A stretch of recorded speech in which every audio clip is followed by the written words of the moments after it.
full spectrum frontiers. Riding hard, standing tall, from the heart of the people to the rise and the fall. Full spectrum frontiers. All right, everybody. Welcome to another episode of Full Spectrum Frontiers. I am your host, Bennett Tanton, and today we have Oscar Hedaya from the Space Safe, right? That's right. The Space Safe. So, Oscar, tell us who you are, what you do, and where is the best place for people to find you? Yeah. So it's actually funny because the Space Safe, the company's name is Space. The product is the Space Safe. And it probably took me about like 4 months to not tongue twist the Space Safe with the safe space. It's like, right. I don't even know what I'm selling anymore, what we're doing. So what we did was about 4.5 years ago, we started this company that has, we modernized the safe. Basically, the safe has not changed in 20 years. And the most advanced safe that you were seeing is a safe with a digital keypad or a fingerprint. And the truth is, it's just, we live in a time that everything is on your cell phone and everything has connectivity, visibility, and we thought of like Ring doorbell, but for safes. Why doesn't that exist? And yeah, you know, we came out with that ultimate product where it's not just like a crappy little fingerprint reader or like a bad digital keypad that if you like brute force. How do you ever see those things with like the hotel safes if you just keep pushing 0, all of a sudden like anybody gets in? So we saw that and we're like, disaster. We need a better solution that has connectivity and visibility. That way, like from anywhere in the world, you could see what's happening with the cameras, and you have an activity log. So you know you hold people accountable. Excuse me. Yeah, that's awesome. Do you? Well, and where can people find you? What's the best place? Best place is online. It's thespacesafe.com. Okay. And we also have a short link, which is sp.toys. So awesome. Either one of those. Awesome.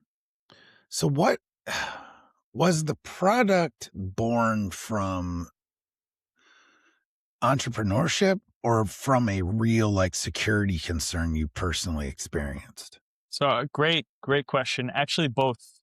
Personally, I'm a serial entrepreneur. This is the third startup that I'm involved in. And I love creating products. I love making new things. I love seeing out in the world, like, hey, what's missing? You know, how can we make the world a better place? Like every good entrepreneur, right? Exactly. And solving problems that people never knew that they had. Exactly. And so I was at a stage in my life that I just scaled an electric mobility company from basically $0, from $500,000. They were losing money every year, to $43 million in 3 years. And I decided, thank you. And I decided to leave that company, and I was like, okay, what do I want to do next? What would I like to put out into the world that could make it a better place? And we actually had a need for a safe because we had a burglary in the family. And so I started looking at different safes, and I was like, this is crazy. Like, they all suck. Yeah. Like, I don't want one of those. Like, you know, like this is where my calling is. I need to be here right now and create this product that I want to purchase if it existed. Exactly. And I'm not an engineer. I should have been an engineer, and I could have been an engineer, but I am like, I love creating good product, not just product, right? There's a lot of like shit out there, and like when you buy it, you're like, okay, yeah, I see the need for this, but like this is flimsy But and it's kind of trash.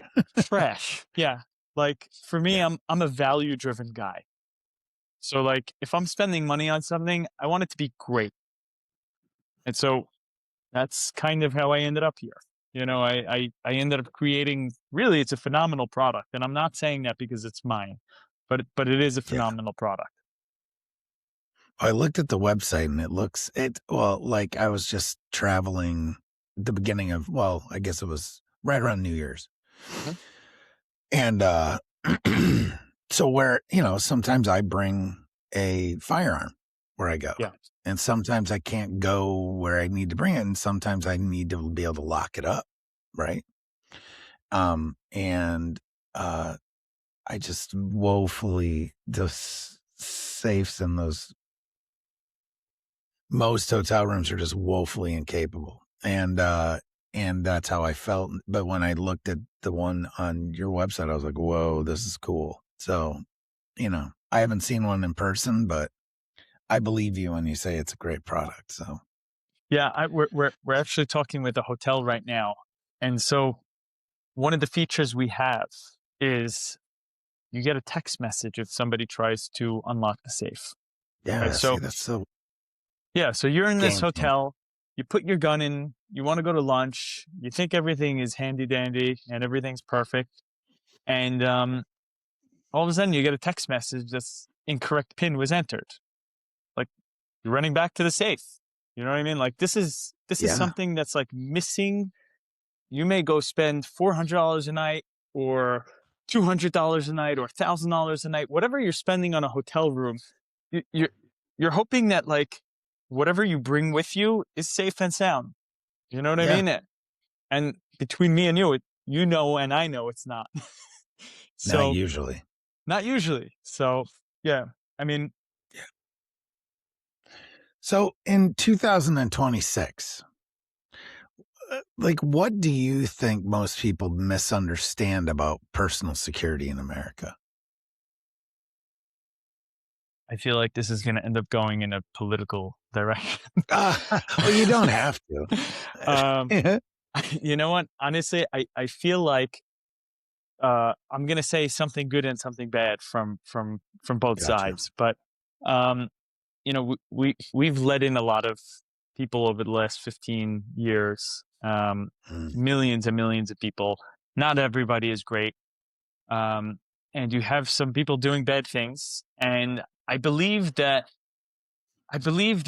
you know when when people need to do bad things, they'll do bad things, right? If you have yeah. like a Yes. guy who's worth $10 million, he's not going to rob a bank. He doesn't need to, But if you Right. have a guy who has a family with 3 kids and he doesn't have money to put on the table, I mean, food to put on the table because he doesn't have money, he's going to make bad decisions, Mm. right? So you Yep. have kind of like these two types of people. You have people who do bad things because they need to, and then you just have bad people who do bad things. Yeah. You know? I always thought of it as like an 80-20 rule. So it's actually 10-80-10.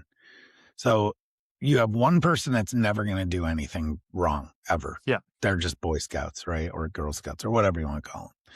You have one person that's always going to make the wrong decision, no matter what. They're the criminal underbelly. They're the people that are just not good people, right?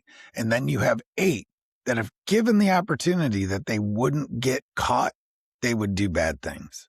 So Yeah. that's how it's kind of cynical to look at the world that way, but people prove me right all the time. So Hey, I completely agree with you. I think it's like you have people who there's always going to be a balance, right? The world can't have all good people. It doesn't exist. yeah. Like the No. universe or God or whoever is deciding, there always has to Yes, be like a balance, a scale, Even if like war absolutely. comes and like you have a lot of bad people, eventually what happens is it pushes the other way. And this war ends, and then all of a sudden like a lot of good things come from the bad that happened, but it'll always be balanced. Yeah. And Yeah, I agree with usually. you. You have like the 80%, which however you want to call it, whether they're like sheep or don't think for themselves or just like go in the direction that like, okay, everybody's just telling us we do this, whatever that is, whether it's robbing a bank or, yeah. Yeah. And so I think that like, I think, you asked me the original question, like, how does it look for 2026 with physical security? I think there's a lot of people, I would probably say half this country is in the mindset that like, hey, you know what? Um, I don't care who's here and I don't care who's in this country. If they're good or they're bad, they all deserve a chance. But what they don't realize is if you're letting in bad people, then bad things could happen. And I think that not enough people are equipped or prepared for if something bad will happen. And I'm not saying it will, but if it does, most people are they're not equipped for it. They're going to be screwed at some point. And then you have Yeah. the other half that are like, oh my God, we have all these bad people or bad things happening. We need to protect ourselves. So Yeah. I think there's kind of like this divide, and over the next 2 years, you'll kind of see like what ends up happening. But if bad things happen and people aren't prepared, then hopefully they learn from their mistakes or their errors. And because I think everybody should have a safe, and I didn't have a Yeah. safe, but after, you know, every what's it called? The cause and effect, you know? So I didn't have a Yep. safe. Now I'm like, oh my God, what would I do without a safe? Right. You know? I do. I do know. Yeah. Um, so the space safe there, I got it. Yes. The Okay. space safe blends physical security, right, with digital monitoring, essentially. So what's the biggest leap forward compared to like a classic gun safe or lockbox? Yeah. I mean, aside from, if you want to take aside from just having like this visibility, right? Because that for me is like one of the most important things. You have a traditional safe, which is about 99% of safes sold today are traditional safes. And none of those connect to a cell phone, to Wi-Fi, to whatever you want to say, to be able to Yeah. give you any information of what's happened. So if somebody comes, breaks into your home, if they leave everything perfect in the house, but just steal your safe, you may not know for a month, however long it takes for you to check again for the safe, Yeah. to get something out of the safe. Now, with our safe, because it connects to your cell phone, and that's optional, by the way. There's people who say like, I don't want anything connected anywhere. I want to be off the grid. If you do that, you still have an amazing, amazing safe. Um, but with our safe, you're always connected. So right now, we spoke about the hotel example, but right now I'm in my office. And Yep. if my housekeeper comes to the house and is cleaning, if she touches my screen, if she tries to move the safe, anything, because we have tamper sensors, I'll get a notification and I'm going to say like, what is she doing? Oh, she's just taking, what's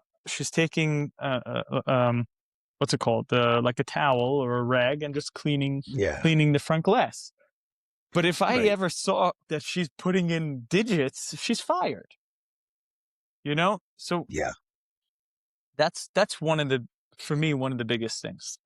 Um, I would probably say the second most important for me, I'm all about security. I know you are also, but I, with regular safes, you have this PIN code, you have a fingerprint. You never know if you successfully deleted a second fingerprint, So I Yeah. actually had one of those issues with my dad. I set him as a secondary fingerprint, and then I decided to delete it. I have no idea if that ever deleted. Zero clue. And by having a touch screen on the safe, everything is like super intuitive. You see everything right then and there. You'll see which fingerprints are enrolled, which ones aren't, and you just have so many more layers of security with our safe. because you have a screen, we have two-factor authentication, we got a forget pin, we got a panic pin. I mean, I could sit here for 10 minutes just telling you about all these like incredible Yeah. features that really set us apart. But we're only able to do that because we have a touch screen. And if like for people who are listening who like maybe don't understand the extent of that, just imagine what your cell phone was like 30 years ago, the flip phone versus an iPhone, and like what you could do just because you have that. You know, that is really a good analogy to kind of understand the difference. Yeah. So you brought it up that a connected safe raises a big question. And can security tech become a vulnerability, right? So how do you address cybersecurity concerns? Yeah, of course. I mean, look, to be honest, anything that's connected to the internet is a potential threat, right? Yeah, has vulnerabilities, of course. Exactly. Like you take Apple. Apple, one of the largest companies on the planet, they even get hacked. You know, you have the Yep. NSA, you have CIA, like all of these major companies who deal with security all day long, or organizations, or even government entities. They all have the same issues. So it's not, there's not one. Once you're connected, you're right, technically there are vulnerabilities. Now, the question is, what are you going to do to make sure that you are as protected as you can be? You know, Yeah. for us, we deal with encryption on our system.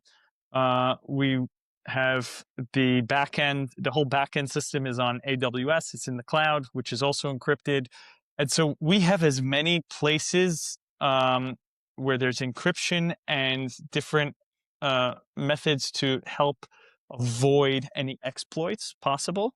I'm not the technical guy, so I'm speaking really high level, Yeah, I get it. but if you spoke to the developers in the company, they'd be like, we got this, like we're always looking. And our CTO even was telling me that like he takes classes all the time to be up to date with the most secure, I forget what he said, like, you know what I mean, but like to Yeah, be I do. up to date with the most secure, like Yeah, whatever. absolutely. So Absolutely. For so sure. so that's the system. But also the other thing is, there's I should mention this. There are about 3 other smart safe companies out there. In terms of what they offer, it's nothing compared to us. We have probably like the closest company after ours has probably 20% of the tech or features that we have. After that, it's about 5. Now, the biggest issue is these guys all have the ability to unlock the safe from the phone. Hmm. So yeah, so if you go on your cell phone, you just push unlock, it'll unlock the safe. And so we don't do that, and we don't even offer that ability because it's not really secure, you know. Yeah, no, Um, not. and so uh, it's very hard, even if somebody did try to like hack in to our system, like they wouldn't know how to open it. You know what I mean? It's not just like, hey, open safe. That's not the command. It's so. And again, this is like what I've been told from my developers. Everybody's in house, so we don't have like the worry that like somebody in China is gonna have like access to this stuff. Yeah. Yeah. So that brings up a good point, or a good question from my brain. Like from a manufacturing standpoint, what does it take to build a premium security product in today's supply chain environment? Yeah, so it's a great question. I mean, so number one, most products that are manufactured, um, you're just manufacturing another one. So a lot of these factories usually have, if you're buying, I'll just use a computer as an example. There's there's many factories that can make computers. The technology has been around for many, many years. Now, for Yes. this specifically, if you take a safe, there are, there are safe manufacturers around the world who make traditional safes, but no one is making a smart safe. And like I was telling you before, there's only 3 companies that do a smart safe. What they do is very small in terms of what we do. So they don't have as much tech or anything like that. Uh, for us, what we did, we literally spent months and months and months looking for different factories. We spoke with over 150 different factories, and none of them wanted to make our safe. It's not even um, it's not even like a risk for us because most people can't do it. You know, Yeah. um, Right. so you have kind of that, like, you have a safe manufacturer. Even if a safe manufacturer wanted to make something like this, they wouldn't be able to unless they started spending over $1 million in R&D. You know, that's number one. They'd have to redevelop entire systems. You know, it's not just Yeah. like, hey, this is a motherboard or a PCBA that you plug in and everything is done. I mean, this takes real development, and companies don't want to do that. Um, for us specifically, the way we work is we have one factory that makes metal and assembles, and then we have our electronics that come from, everything is sourced ourselves. So even if somebody wanted to come like, hey, copy something or anything like that, you know, they'd have to build an entire supply chain themselves. Um, and so that's how we kind of like protect ourselves from somebody doing that. I think what you were asking specifically has is around like supply chains and the duties. Maybe is that what you were asking me? Yeah, And yeah. Like, I manufacturing mean, it's just one overseas. of those things. It's just one of those things that, like if you've shored up a supply chain that's mostly domestic, that's amazing. You know what I mean? But a lot of companies aren't able to do that. Not yet. I think we're getting there, but um, you Yeah, know, yeah. Optimus. Once Elon finishes his robots, I think that'll change a lot. yeah. It's going to introduce a lot of good and bad in the world. To have robots that'll be able to do something I like mean, that. because even the steel, like, and you have steel in your product, steel is a few years ago was hard to come by Yeah, in any quantity, because we had stopped manufacturing a lot of it here. We had stopped making steel, frankly. yeah. Some of the specialty stuff we still would do, but it wasn't like raw materials, that was all shipped somewhere else. So, Yeah. And the steel, the quality of the steel from different countries, because a lot of companies, manufacturers here, even the ones that would import steel, sorry, I fast forwarded, but a lot of companies that were manufacturing here would import their steel from other countries rather than mhm. manufacturing the steel here specifically. Yeah, And the steel is very, very different from each country, you know? Um, yeah, but I would say this, the biggest problem, and you kind of like highlighted on this before, but the biggest problem with manufacturing here in the US is the cost of yeah, manufacturing here, right? Like we have a factory that we work with here. We're paying between $85 and $120 per hour, you know, where yeah, in Asia you could be spending $4 an hour. You know what I mean? Like yeah. No, how do you do it? you can't compete. And yeah, it's awful. But yet it's the market too. So it's like, I don't know how, it's, yeah, it's But rough. It's but that's rough. where the answer of the robots comes in. You know, if all of Yeah. a sudden like you have a robot who now is costing less than physical labor in Asia, you know, then it Yep. becomes where you could make here a hub for manufacturing again.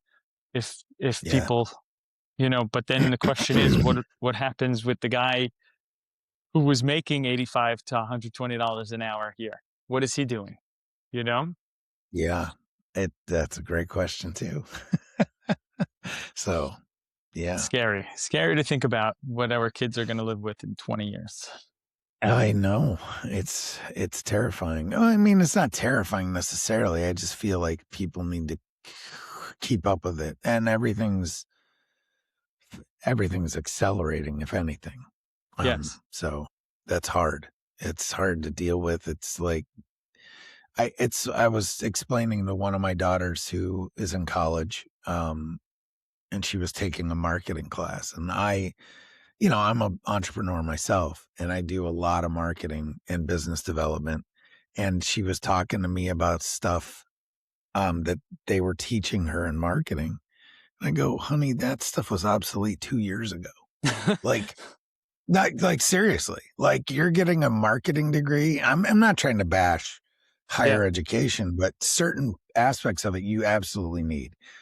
But some of these things, like, you just can't keep up. It's stuff moving so fast, especially in the online world, that some of the stuff that people think still works just doesn't work. It's already obsolete, right? Yeah. So, Yeah. especially with technology, as you know, you have to know, because 4 years ago, things that are capable, that your safes or that you're capable of doing now, weren't even a thing 4 years ago. So, Yeah. I mean, the problem is and it's like that with a lot of companies, is people don't think about it, like for physical hardware, yeah, that is. You yeah, take Hoover or a lot of other companies, even BlackBerry. I mean, they had the chance to switch over and make something yeah. touch screen. They waited too long, and that happens. Boom, done. But They became obsolete. But it happens like obsolete. this, like you're saying, Yeah, right? But you're talking specifically like services and like marketing is really, really, really, or even AI. That things are going very, very quickly. warp speed, Warp literally. speed. Like, you can't even keep up. Yeah. Can't even keep up. I don't know how they even compete against anybody. Like there's over 55,000 different AI companies. Oh yeah, I mean, it's wild, and I I'm telling you, and this is just a little tip for everyone listening. If you want to get into a business in the next for over the next 5 years, that's going to Don't. just boom, and I don't think people understand, is you have to look at, and it's not AI, but it's what AI needs, and that's power. And we're in a real crisis in this country with power. We don't have enough to keep up. We just don't. We can't generate enough, and our infrastructure can't handle more. Yeah. Period. Yeah. So I'm just saying, if you can figure stuff out to fix that problem, you're going to be rich. Period. There's no ifs, ands, or buts. I know a guy who owns a company, and what they do is service the grid. That's what they do. And they have more work. They just turn people away all day. They can't hire enough people nor keep up with the amount of work that they have. Yeah. He went from like $1 million company to and it's a service company. It's not even like product. There's none, zero. Product is the time and the service. It's unbelievable. Unbelievable. So yeah, go and ahead. we live in an age that literally everything is using electricity, right? We can't live without electricity. I mean, 30 years ago, you had ovens that were maybe electric, and that was like maybe the thing that was taking up the most amount of electricity. But today, Yep. you have cars that run a crazy amount of kilowatts. You have tablets and And phones, and everything. nobody even uses books anymore. They're just using tablets and Kindles. So Yeah, everything is eating up at the grid. And exactly like you were saying, you have the AI, which people don't really understand how much they energy that don't. uses. But I think, one of the things I'm excited to see over the next couple of years is I'm excited to see what the chips end up doing. The more uh, they could use less resources over time. You know what I mean? Yeah, The better quality the chips are. Um, absolutely. Agreed. we're on the cusp of really spinning that up in a gigantic way in this country. We're so close. And because I do some of the stuff on the backside of this whole thing, I'm involved in the chip manufacturing, I guess you would say, lexicon, right? So it's wild. But again, another thing sucks up so much energy and water, natural resources, and you can't. And solar and green energy, just there's no way it can keep up. It's impossible. Absolutely it doesn't. impossible. It can't. I mean, there's and on top of it, I know I keep bringing up the robots, but because I don't know if you saw, but Elon Musk is going to stop selling the Model S and Model Y, and he's Model S and Model X, and he's going to use those factories to make his robots. Yeah. The fact that he's doing that, and the amount of space it takes to make one robot versus one car is like an eighth, let's say, or a sixth. Yes. So that means he's expecting to make tens of thousands of these robots. Did you see that they had a robot horse? No, I didn't. That they made. Somebody made a robot. It was like yeah, man, just I'm wild. gonna check that out. But those also, I mean, how do you think the robot is going to have electricity? How do you think he's going to get powered up? He's going to have these batteries in him, and then he's going to need to charge at the end of the day or when you're sleeping or whatever it is, So it's not just AI, it's the entire future of our civilization. Yeah. And we got to figure something out quick, because we're running out of power. Yeah, and so ways to create it. I don't know if you know this. I almost went into the water business, right? Before I did safes, that was one of the things I wanted to do. Was I wanted to create water. So I wanted to. There was a technology, an Israeli technology that I found at CES years ago, and I said it would be very cool if I can incorporate this. But basically, they suck up water from the air, and then they clean it, and then you could bottle it or whatever you want to do with that water. But now it becomes drinkable water. So I was looking into that technology, and fast forward. I mean, the Israelis, they're really incredible. I don't know if you follow their tech or not, but I think they're one of the most advanced tech hubs on the planet. But one thing that they have, right? So going back to the sucking the water out of the air. So when I was looking into that, I didn't know this, but 97% of the planet is water. Right. So you don't realize how much of it is water. And so what the Israelis did, what I was reading a couple months ago, was they have solar farms that sit in the water. So they're not even taking up land anymore, and they're getting electricity. And so I don't know what the answer is, but if there are companies doing things like that to try to come up with solutions for us, we may have a chance. Otherwise, we're all going to Mars. Yeah. It's one of those things, like, I don't know. I could go down that rabbit hole, but I'm not gonna. It's just, I think, at least in the short term, I think we need to really build out some safer nuclear options. Literally, I was in the nuclear business for 11 years, and those plants are so inefficient and antiquated.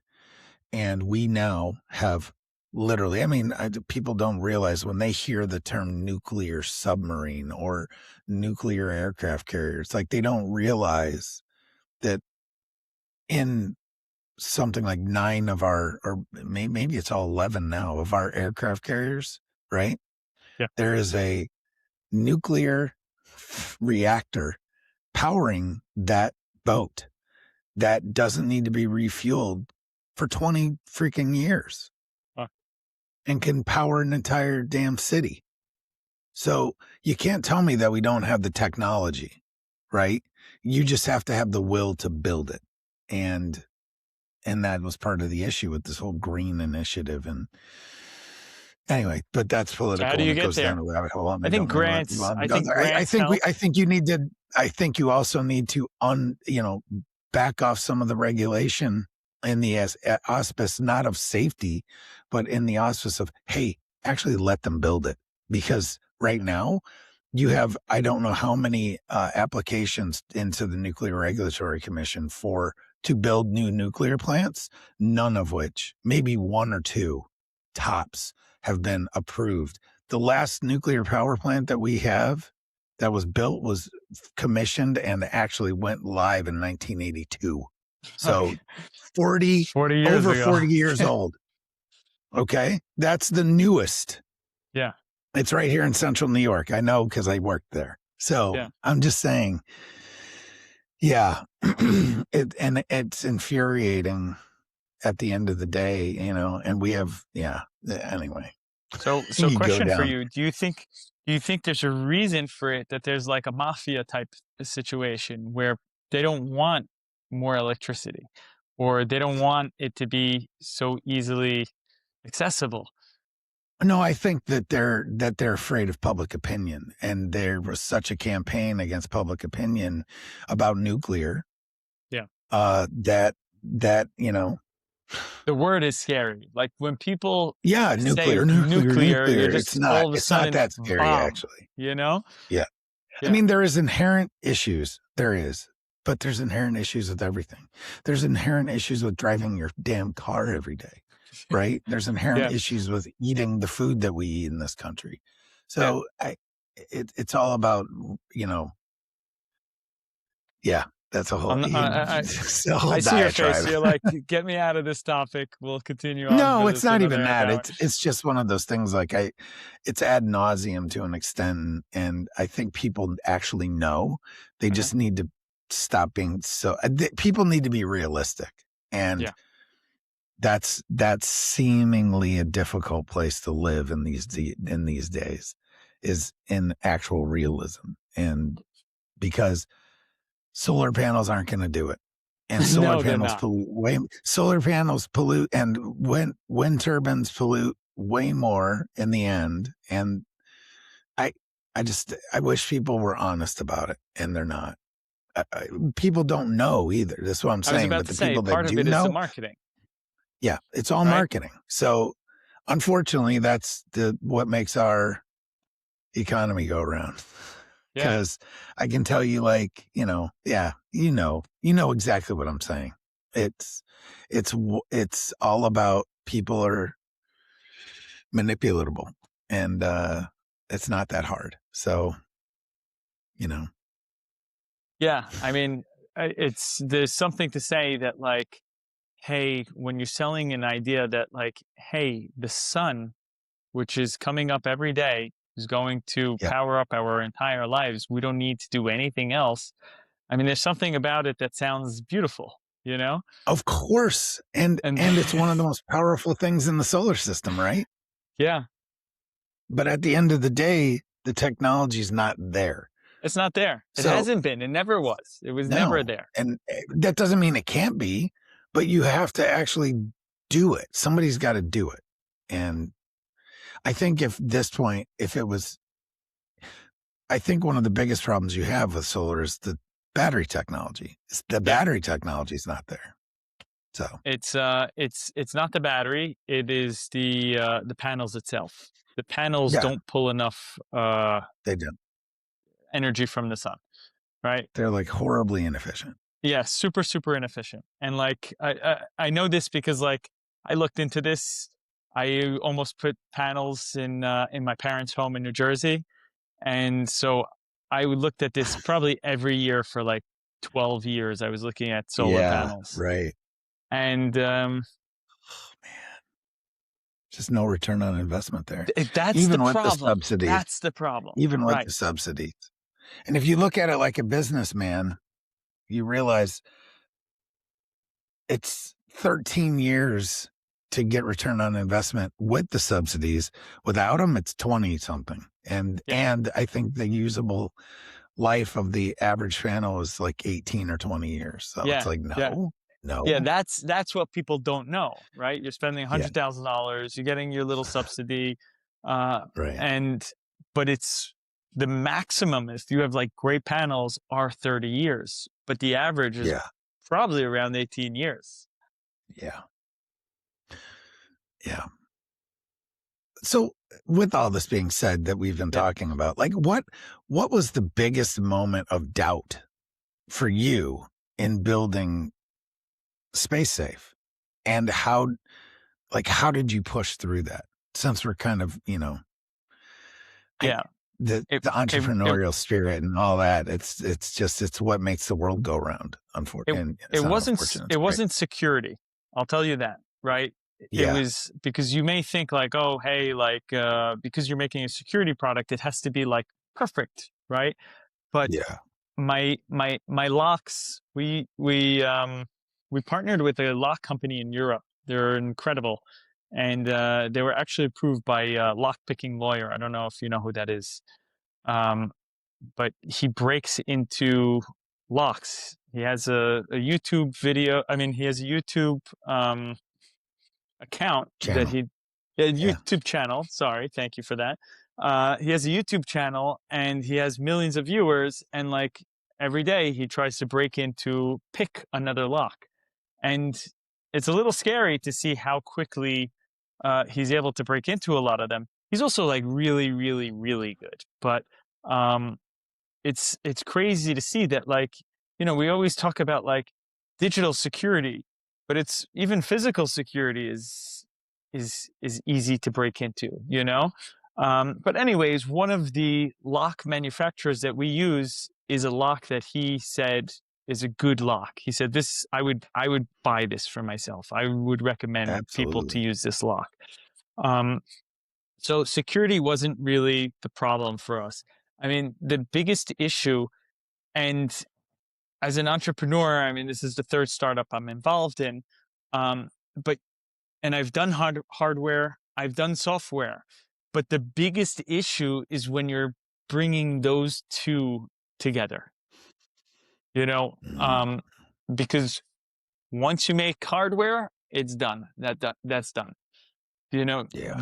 the problem is once you start bringing in security with it and also software, that's when it becomes like it's a mess. It's really that was the biggest struggle for me, um, and the company. And if I could go back like 4 years, like there's an incredible amount that I've learned. I've made some stupid mistakes and smart mistakes, and like and Of yeah, course. and I wish like, and I always tell people this, like, if you ever wanted to reach out to me, and ask me advice for something so you don't make the same mistakes, I'm open for that. We get emails all the time in the company and like they redirect them to me. I try to set aside like 30 minutes of my day to kind of answer people personally on Yeah. that. Um, because if I help them, I'm helping, a small amount of time could, could mean a lot to them and save them hundreds of thousands of dollars. But that for me was the biggest issue. And I knew like hardware and software, I knew was like not easy to do, but I didn't know the extent of it. Um, and so like one of the issues, I'll tell you, one of the issues we had about a year ago with our fingerprint reader is the fingerprint reader would work, but then at some point it would like stop working after Hmm. like, I don't know, maybe it was after a certain amount of fingerprint reads or scans, or maybe it was just like being on because it's just listening all the time. Um, and the the good thing about the software part is because we have, I think we're the only safe company that has OTAs, over the air updates. Uh, Hmm. we created we redeveloped the entire fingerprint SDK, and we changed that entire thing, and that no longer happens now. And we were able to update it with an over the air update. So like every safe now no longer has that issue. Where I was reading and it's even more efficient. It's really, we did a phenomenal job. The team did a great job. But I was reading a year ago that there was one safe manufacturer that supplies to many safe companies here in the US, including like Academy Sports and some other like really known brands that you're aware of. They had a Yeah. recall on their fingerprint scanner that you could use any fingerprint to unlock the safe. It wasn't validating. So they Wow. recalled over 500,000 safes, which is, it's crazy, you know. So like, although having software and hardware is a pain in the butt, Yeah. like I'm so thankful that I have the software part because I don't have to recall anything. Yeah. That's amazing. I mean, that's like forethought. So that's pretty awesome Yeah. of thinking of that before it became a problem. Well, I'll tell you this. So, I'll tell you yeah. where I got that from. Jamie Siminoff from Ring Doorbell. Okay. He actually, I was listening to a podcast of his like 4 or 5 years ago, and he was explaining how, it's hard, but he was also an engineer and he was developing it himself with other people. Um, but he was explaining how they're they didn't have the ability to do software updates, and they almost had to recall like 18,000 units, which would have bankrupted Wow. the company. Yeah. Um, Right. and they ended up like fixing something on their back end, which like they instead didn't need to do a software update. They manipulated the back end. But because of that podcast, I would always ask my developers, like, hey, you know, both the engineers and the software developers, like, make sure we could do this, this, and this. You know, we don't want to get Yeah. stuck in something that like we can't fix later on. Right. Yeah. That's huge. Absolutely huge. So, what's next for you? Like new products, bigger vision, expansion beyond safes? Yeah. So What's, great question. So right now we're actually doing a raise right now. And we're raising so we could, number one, scale this larger. Number two, we want to have other safe sizes and products, which we've already designed. We're waiting for like a yeah, nice check size to be able to say like, nice hey, little capital. exactly. Yeah. Because the truth is, I safes love the are. Airbnb stuff. I think that's a great idea. Like the Thank stuff you. that you've got for Airbnbs, like that big, great market. Thank you. Could Actually, be, I'm going to tell could you be. this, by the way. We have, I would probably say about half of our features, our cool features, were given to us by customers. Where a customer Awesome. says, like, hey, it would be really cool if the safe would do this. And then, like, our team, we have a great support here. But they'll respond to people and say, like, all right, tell us how you envision this. That way we could have our developers create this feature. And you know, some of them are like really great, some of them are okay. But obviously anytime you're making a feature, you're talking about like thousands of dollars in development costs. So Yeah. we don't do everything, but we prioritize them, and we have an entire list of like features that we've done and features that are on the roadmap soon to be made, or developed, I guess, and released over the air update. Um, But yeah, I mean, it's today we're a safe company. The future will be a security company, and Yeah. the future is to be determined.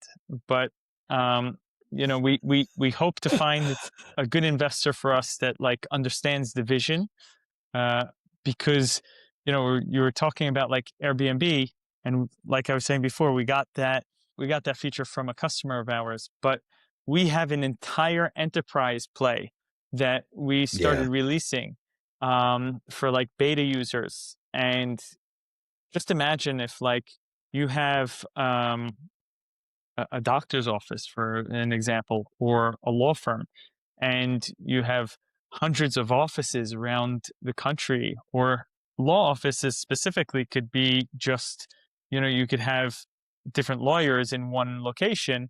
But imagine if you're able to have like this administrative portal, and that's what we've built out.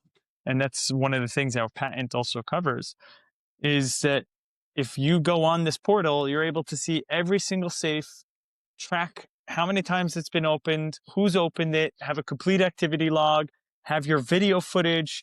So, as a company, your liability and your risk kind of go down.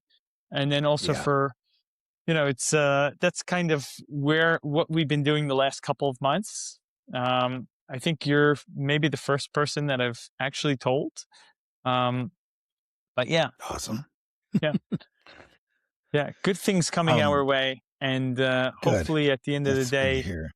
yeah, at the end of the day, my dream is to really help other people, Yeah. so my dream is sell this company in a couple of years once we're doing a couple $100 million or whatever the investor thinks is the right time to sell it. But after that, my dream is really to help other people so they could build amazing companies and products and be on board there. I get it. Yeah. So when you zoom out, do you think the rise of products like yours and a signal i- is a signal that society is like entering a more, I guess you would call it a decentralized security era where individuals and families are taking back the responsibility for protection? Yeah, we are. I mean, I mostly think so too. because like also cash is a big thing. Yeah. Most people don't use cash doesn't exist anymore. Cash is almost worthless anyways, but everything is by credit. You have PayPal, which you could send money, Zelle, Venmo, so you're not ever touching cash anymore. And I think that's one of the biggest things. I mean, if you go back like 20 years, you needed a couple $1,000s in your safe, whereas today people don't use cash. They don't even understand Yeah. that, like, hey, what happens if the bank goes down? You know, which like Or we lose power. ex- exactly, or if you lose power, or pretty much anything. I mean, so there's a lot of people who like took that responsibility because they say we don't need it anymore. I think that's number one. I think number two also is the financial. People don't make, even though they make more money now than they did, let's say, 30 years ago, the value of the money is much less today. What you could buy Yeah. today is much less. So I don't think people have um, like jewelry, for instance, or like other things that they need to house in a safe. I just don't think they have. Most people, I'm saying, don't have the funds to be able to like spend on that. Right today, it's Yeah. more about like lifestyles is not about like what you're wearing in terms of like clothes, that it has to be brand name or jewelry. But today, lifestyle is more about like, hey, I want to go to a nice restaurant, and so people are spending their money more on there. And so I Yeah. think that's another reason they're taking it back. But at the end of the day, like, I think everybody should have a safe, and not because I have a safe and because this And you company, sell safes. right? Right. Like, I'm speaking completely unbiased. I think most people should have a safe, whether it's a $20 safe or a $20,000 safe. Um, Yeah. but I think everybody should get used to that. And there's, I don't know if you you watch anything about the economy and gold and silver, Oh but yeah. and what they say about it. But you know, oh, you have something Yeah. there? I have a stash. Yeah. I have a stash. I just, Mhm. I do a lot of stuff with silver, especially. And, um, you bring up money's worthless in essence. I mean, there's diners around the country that will accept like pre 1965 dimes as Interesting. payment for like a hamburger.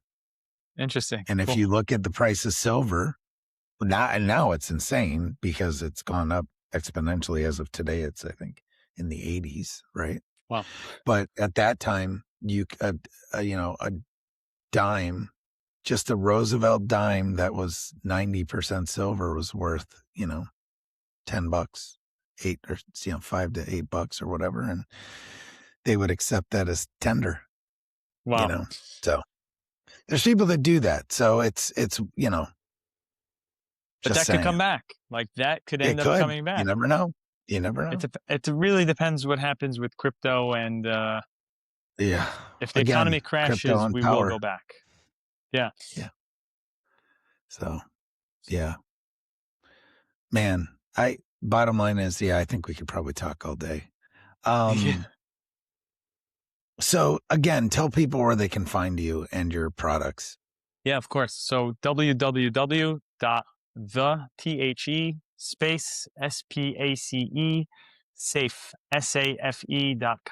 You can go there, find our product. If you have any questions, we have a contact form there. You could ask anything you want. The company is pretty, I'm pretty transparent, and the company also is, they know that they're supposed to be as well. So if you have any questions, they won't beat around the bush. People ask us all the time about like fireproof and stuff like that. So, any questions that you have, they'll be happy to answer. Amazing. Really appreciate you coming on, man. Good conversation. Hey, thank you. Appreciate it. Carry the fire through shadows and storm.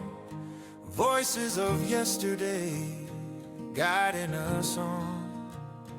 Echoes of duty, the call we still hear. Building tomorrow with courage, not fear. Stand your ground, keep the watch through the night. Guarding tomorrow, where freedom's alive. Through every trial, the truth will endure. Full spectrum frontiers, steady and sure.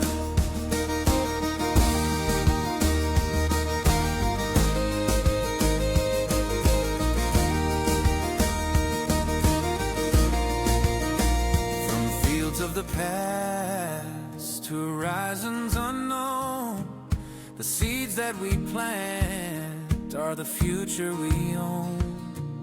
Stories of valor, of lessons we've learned, a legacy carried, a torch ever burned. Stand your